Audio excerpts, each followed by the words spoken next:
must be destroyed on sight.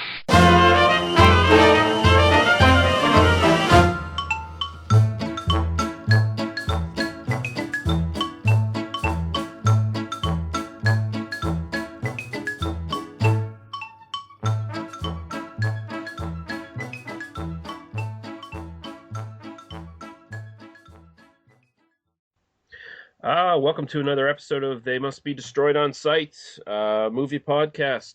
I'm Lee Russell, and I'm joined by my co-host, as always, Daniel Harper.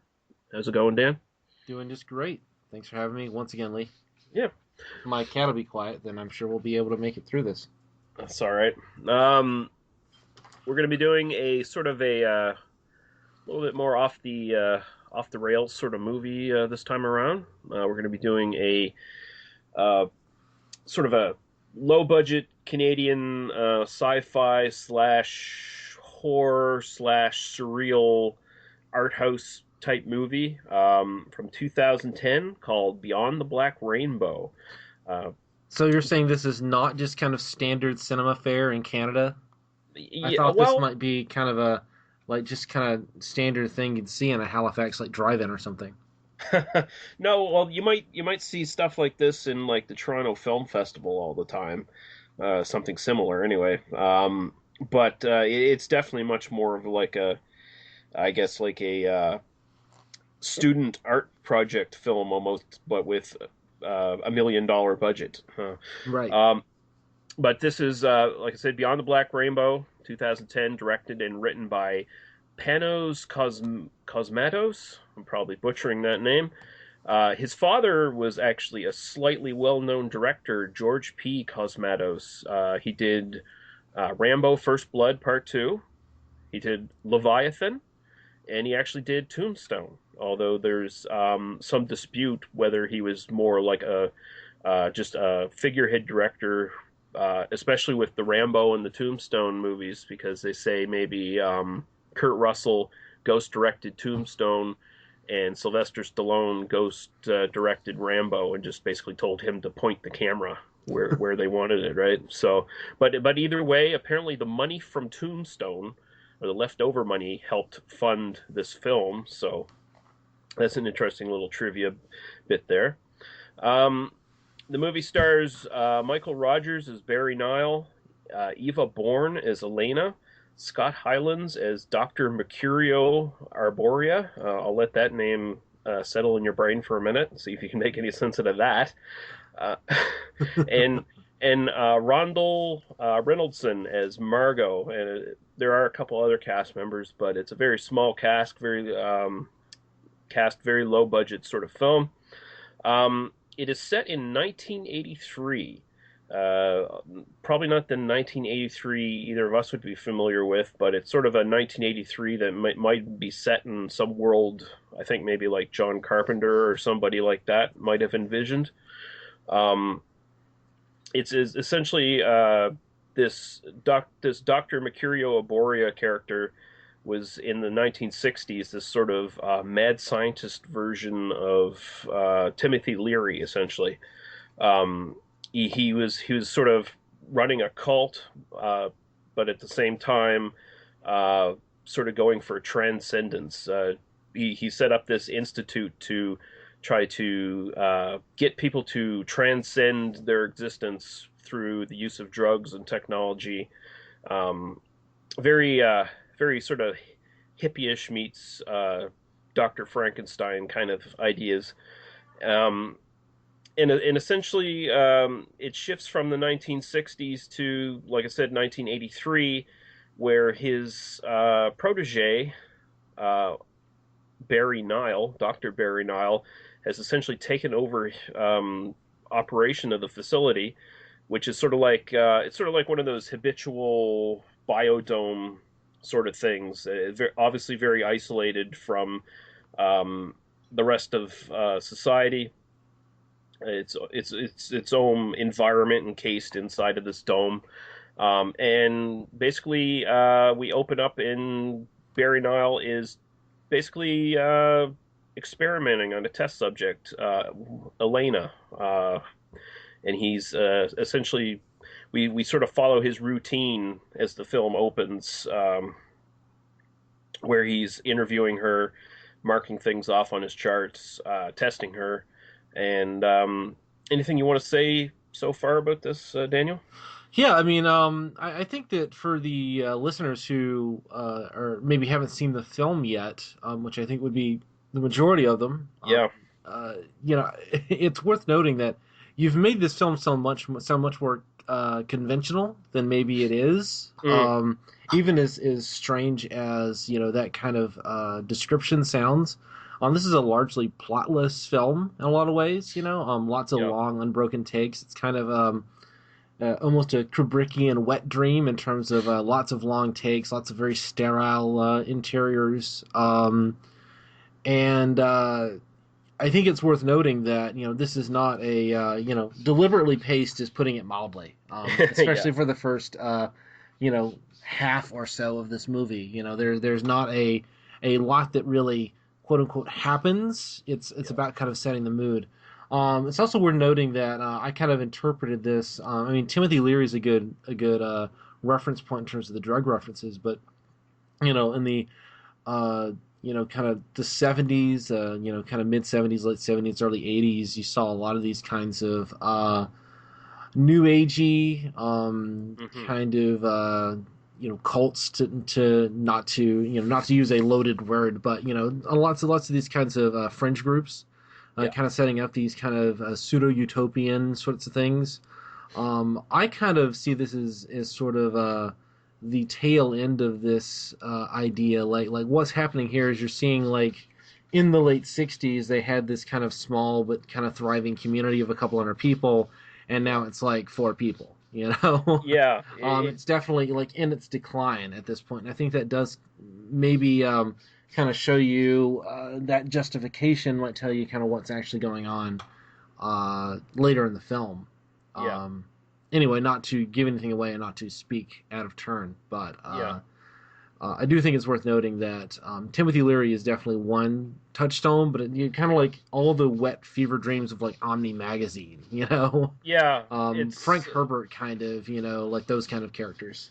Yeah, it's very much one of those new age baby boomer sort of utopian society slash cult slash things that saw little groups of them doing this sort of stuff. Nothing to this degree, of course, but yeah, this is the one that actually had the magical powers that they all claimed they had. Yeah, effectively. Yeah, because basically what's going on here is Elena was born in this facility, and she's been essentially raised behind a glass cage for her entire life, and it's it's more than hinted at that she has sort of telekinetic powers right from the get-go. And Barry Nile is obviously testing these powers for some reason that it remains unknown, mostly unknown, even by the end of the film to some degree. But he's sort of using her as a lab rat. He seems to be obsessed with controlling her, and he does so with this another unexplained thing, but this sort of unexplained sci-fi device, which is this big glowing pyramid that he can control with a little knob, and he can turn it down, and it'll allow Elena to use her powers more acutely. He turns it up; it pretty much blacks out her powers altogether, and basically the first half of the film follows him sort of testing her. At one point, he hides a photograph of her mother in her room to try to get some sort of reaction out of her. So I thought it was very interesting. Like it's so deliberately paced, like you said, that for the longest time you have no idea what's going on. There's like no action at all in the film for the most part. But yeah, and only, I mean, again, as you noticed, only basically 4 people in the entire movie. Until the very end, and then you get like a couple of extra. So it really is, you're just it's very abstract in the way that it moves in that first half or so, where it really is, it can kind of go anywhere. Mm-hmm. And I think again, not to kind of jump ahead, I think if there's a disappointment I have with the film is that it does kind of end up going to a fairly conventional place. Yeah. For such a interesting and kind of open-ended beginning, and then it just kind of becomes what it becomes. But Yeah. But so you get these themes of sort of science mixed with spirituality. You get this flashback that really shows what happened to Barry Nile. Why he's like on the outset, he looks like a fairly handsome, controlled, put together guy. But as you watch him, you definitely notice there's something weird about him. There's something definitely off about him. You get to see back where Dr. Aboria was conducting the first experiments, and you discovered that Barry Nile was actually the first test subject in the experiments. You see this flashback done in this highly contrasted black and white flashback, and it shows them putting him in some sort of pool of unexplained black liquid, and it's hinted that he did transcend to maybe some other dimension of some sort. And he comes back not right at all. He actually kills Dr. Aboria's wife, who was just recently pregnant. And then we learn that Elena herself was essentially the next test subject to be put into the pool. And it seems like the pool had a much more profound effect as far as or a more desirable effect, at least, on Elena than it did Barry Nile, as he's essentially, he doesn't seem like he has any sort of powers at all or anything like that. It seems like he just came back crazy from the pool. So, well, that sort of makes sense in the. I bought that completely just because you could say like the developing mind is affected in is more susceptible to the changes that the liquid goo is going if you want to kind of scientificize it to coin a word I kind of buy that. There's kind of these long tropes in science fiction where you kind of see the adult being exposed to the scientist being exposed to some new thing, is able to gaze upon it, kind of realize a fraction of its power, and then like scurries away from it. And is driven mad by it, versus a child or an animal or a baby or some other intelligence being able to accept it more fully. So that's kind of, I thought, the trope that they were trying to go for there. Yeah, I agree. I thought, and essentially the plot after that, it shifts because Barry Nile, he becomes more and more unhinged, especially because he's not really getting he's getting some results, but he's not really getting the results he wants from Elena. And eventually it sort of follows Elena's attempt to escape. At one point, she's even let loose by Nile just to see what she does. But it's essentially, it becomes about Elena's escape from her environment and Nile's I guess his self-destruction, really, like his he really just finally cracks. It seems like he's been on the edge as the movie begins, and then he just totally steps over it by the end of the film. And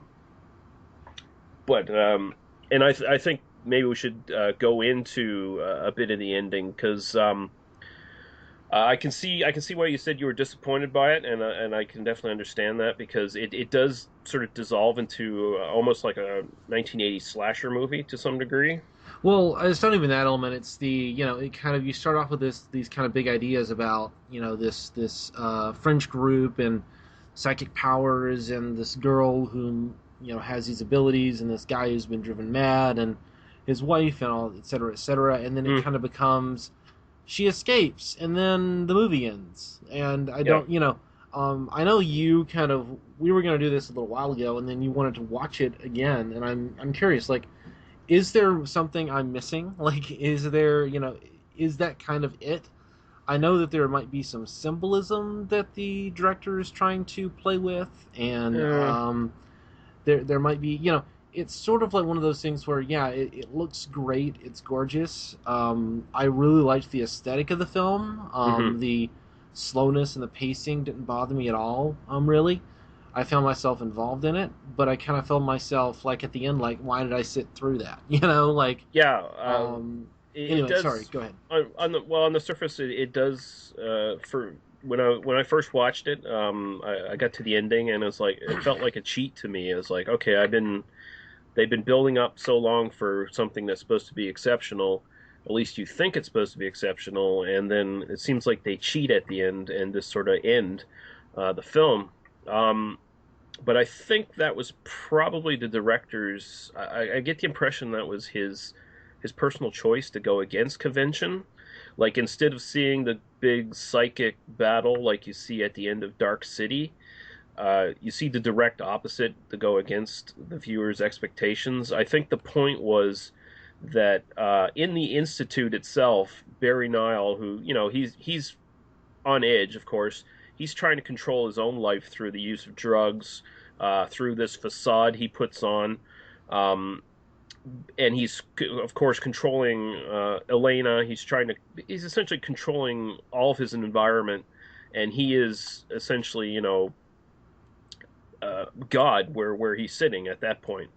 But I think the point of the film was that um, as soon as Elena was able to escape that environment, it just shows you what a damaged and weak and impotent person Barry Nile actually was, because as soon as Elena escapes, um, he's no match for her at all. Like, there's no question there that that all this time he was nothing and she was so much more at the end. So I didn't have as big a problem with the ending, just sort of uh, ending. Yeah, I don't even think that's. I mean, I'm fine with that. I guess what I wanted to see was, well, okay, then what happens when Elena finds the settlement, the neighborhood, Mm, and you see her kind of walking towards a house. Like, then what happens? You know what I yeah. mean? Like, how does this fit into a larger world? What is the actual story behind Elena? What's the story behind this Arborea Institute? Uh, how is this viewed by the rest of the world? What it's just sort of like, I mean, I get that the story that they were telling was this story about this guy who exerts total control, goes crazy, lets her go for his own reasons, goes to track her down, and then is killed by her. I get that that's the story. It's just sort of like, because I felt like the beginning of the film was really trying to expose us to some ideas and some themes and Hmm. some I thought there was some thematic resonance that we were trying to get here, and then it just kind of becomes, and then he just he bashes his head on the rock and it's over. Yeah. Like, it's sort of yay, happily ever after, I guess. But like, and I don't even think you end with a like a moment of like dread or threat from Elena, like being this malevolent force in the world or anything. It's Mm. not even like, oh my god, what did we let loose, or anything like that. It's just, yeah, she's walking to a neighborhood. I just wanted, like, even just another like 10 minutes of movie, just kind of like, you know Yeah. who does she run Yeah. into? Just something to kind of give us some context. On that note, did you stay through the end credits on this? Yes, it did. Yeah. The end The scene with psychonaut thing, or Centonaut. Yeah. sensonaut or whatever. Yeah. Yeah. What's your interpretation of that? Um. Or Okay. Well, we should describe it first, maybe. yeah. Well, just a quick description for anyone who actually wants to sit through this film. Which The it sit is a good film. I'm not like, I feel like I'm being maybe too hostile towards it. I would recommend anybody interested see this. it Um, it the Centonaut is essentially inside the institute. We discover that it's not, of course, another aspect of this film that's not totally explained. It's just put there for you to interpret of maybe and decide for yourself what's going on. But there's these suited, apparently artificial humanoids inside this institute. Now it's not quite spelled out whether they're aliens or whether they're actually artificially created humanoids, I guess. But I interpreted it as artificial people, probably that were going to be designed to be like maybe even the workers or something in this new utopian society they were developing. So you see at the end there is a Sentinot doll by a TV set. If you stay to the end credits, and it seems like it might be, and it seems like maybe there's dialogue from a TV show, maybe about Sentinauts.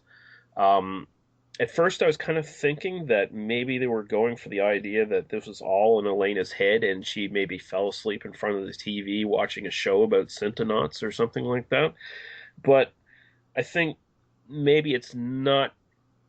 And also, I had another idea, but after watching it a couple times, that got debunked as well, because I thought at first that maybe she didn't escape the dome. She maybe just escaped into a bigger dome where there actually was this utopian society sitting there. Of course, everyone's gone pretty much, but it seemed like maybe this would be a toy that in that society the people would probably give to their kids to make them comfortable with these freakish baby-faced mutants walking around the town, you know. That's actually a clever idea. I kind of like that. But yeah. I mean, but if it was actually true that she was still inside the dome, then it would be totally contradicted by the scene with the two heavy metal guys that Barry Nile runs into, of course. But what are they called? Heshers, I think. Heshers, yeah. Nice. Yeah. I felt very Canadian, just now saying Hesher. Yeah. No, I kind of I like that idea. I kind of interpreted it, just kind of my immediate thought was, it's like, oh look, it's like a kid was playing with these toys, and like all this was just the story that happened in this kid's imagination while he was, watching TV or something, Yeah, I think there's some credence to that because the director Panos Cosmatos basically said that the general idea for this film came from his childhood going to video stores. For some of you kids out there, you used to be able to actually rent movies on VHS tapes. You used to go into buildings that had cassette tapes, and they each had like little covers on them, and then you'd look at them and think, that looks like a cool movie, and then most of the time you'd actually rent it, which is where you'd pay money, and then they would give you the tape, and you got to keep it for a few days. Yeah, and you'd probably be disappointed by it, because the cover was usually much better. But basically, he said when he was a kid, he used to walk around in the video store, and he used to look at all these cool covers for these movies, and he used to imagine himself what the story was about. And I think maybe since it's at the end of the credits, you don't necessarily have to connect it with the actual story to the film.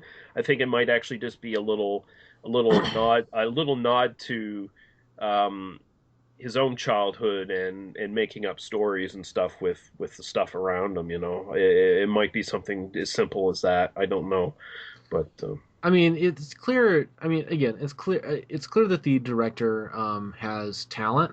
Mm-hmm. I would love. I mean, I'm going to kind of what Roger Ebert said about Quentin Tarantino after seeing Reservoir Dogs, is this is a movie just good enough to make me want to see this director make a better movie. Yeah. I'm paraphrasing a bit there, but I really want to see just a better script. Just I want to see some execution on these ideas instead of just okay, and then that's the end. Yeah. And I think that's kind of my thing is like I like it. I think again, kind of going to Roger Ebert. There's this theory that the cinema exists to provide these kind of arresting visual images. Mm-hmm. And there's a lot of that in this. Oh yeah. This is kind of and a very profound film visually. I mean, there's just so much. I mean, it's this sumptuous feast visually, Yeah. but there's just, you know, to my mind, there's nothing behind it. This is the kind of film that I wish the Slash Filmcast had done a review of this, because they would have had hours worth of conversations about different interpretations about this kind of movie. They did that kind of stuff all the time. I Yeah. don't think they reviewed this one, but I would have liked to have seen what they had to say about it. Yeah. The different theories that they would have. Yeah, I don't disagree. I think the biggest strengths of this film, of course, are the visuals and the soundtrack and things of that nature. Like the story, it builds up very well. It starts out very well. It's very intriguing, but it is a weak payoff, even if it was intentionally supposed to be going against the viewer's conventions. Because um, compare this to, say, No Country for Old Men, which also sort of does the same thing in a way, where it essentially throws the formula out the window by the end, and you actually shift focus from who you thought the main character was, and uh, but that film has a lot more going on behind the scenes and a better written story, and I'll definitely agree with that. Yeah, comparing this to a Cormac McCarthy, adaptation, yeah, the Cormac McCarthy has a slightly better writing sense. Yeah. Yeah, I agree. Please. But yeah, and I mean, I think I'm a bit more positive on this film than you are, but I do have a lot of the same problems with it. It probably just didn't bother me as much because I was so floored by the visuals and the actual uh, score for the film. I think I Uh, am. I think you and I agree more than you think we do. I did enjoy this film. I would watch it again. Honestly, mm, I think that there is more to Plum than I have maybe given it credit for. And now that I'm talking about it, I'm like, maybe there is kind of more of a thematic resonance to some of it once you kind of go through it again. I just wish maybe it was a little more explicit, and I'm not sure that kind of. I read a little bit, like the mhm. Wikipedia page for this film, and a couple other things, and I don't know that anything that the filmmaker has said about it makes me think that there's some deep meaning that I just missed. I think that it's just this is the film that he made, and Yeah, like, uh, I appreciate the film. I'm just trying to kind of clarify what it is and what it isn't. you yeah, know. like I said, it feels like a film student was given $1 million to make his first film. It is what it feels like, because there seems to be like an immaturity there as far as putting a coherent story together. But as far as throwing in every visual thing that this person obviously loves from films he's watched growing up, I mean, he's got that in spades. The film looks like a Kubrickian film. It's lit like a Kubrickian film and like a John Carpenter film. Yep. Um, A you little could bit of also, Brian De Palma there. yeah, you could definitely see connections to like THX 1138. Um, when you go into the sort of flashback stuff in the Transcendence, you could connect that to films like Altered States, um, and some other films of sort of that era. Uh, I mean, so it feels like an art film made in 1983 yeah, in a way. Like it, you could almost believe this fits in between, The Shining and Full Metal Jacket in Kubrick's filmography. Like yeah, like it's not quite that Kubrickian, but it wouldn't be hard to believe that like some of the same people worked on all three films or something. It doesn't feel like a film made in 2010, set in hmm 1983. It almost feels like a film made in 1983. yeah, and It's got a little bit of technology that you wouldn't have back then, but I mean, it's not 100% there, but it very much feels like this is an art film made in 1983. yeah, and I believe that was I believe he said, the director said that was sort of what he's going for, is like maybe like a lost movie from 1983, and that makes me think of a similar film by the director Ty West, who did House of the Devil, which itself is a throwback to those weird horror movies you'd find on big box VHS cassettes back in the day that looked really interesting, but maybe the movie itself didn't quite live up to the artwork on the case. Um, as far as a recreation of like a obscure lost 1980s film, I mean, I think he's perfected it in spades. Even with like the soundtrack, sounds like something John Carpenter was paid to do on the side while he was making Halloween Right. 2 or something, you know. But Yeah. but yeah, I don't think I have much more to say about it. For even though I do sort of play it up a bit, it's just sort of like a bare recommendation for me in a lot of ways. It's just like it's one you might want to see if you really appreciate like film visuals and style. So Yeah, if we were gonna do a star system, I don't like doing like star systems and ratings and stuff, but kind of like 4 stars out of 4 stars. This is kind of one of those 2.5 stars, where it's kind of that right on the borderline of thumbs up, thumbs down. Um, you know, if what we've said sounds interesting to you, if you're interested in kind of seeing these sumptuous visuals, then definitely it's worth checking out. Certainly, if you've got a Netflix subscription, it's not going to cost you anything to see it. yeah, So check it out. But just kind of be aware that there's not a lot of follow through on the story there. But yeah, other than that, I mean, it's probably worth seeing if you're interested in it. yeah, yeah. So we'll just go right to plug your stuff, Daniel. Where can people find you? Sure. You can find me. Probably the best way to find me if you want to search me out is to find me on Twitter. I'm Daniel E. Harper. I have a podcast that I do with my wife, another podcast, which is all about Doctor Who, because I'm that kind of nerd.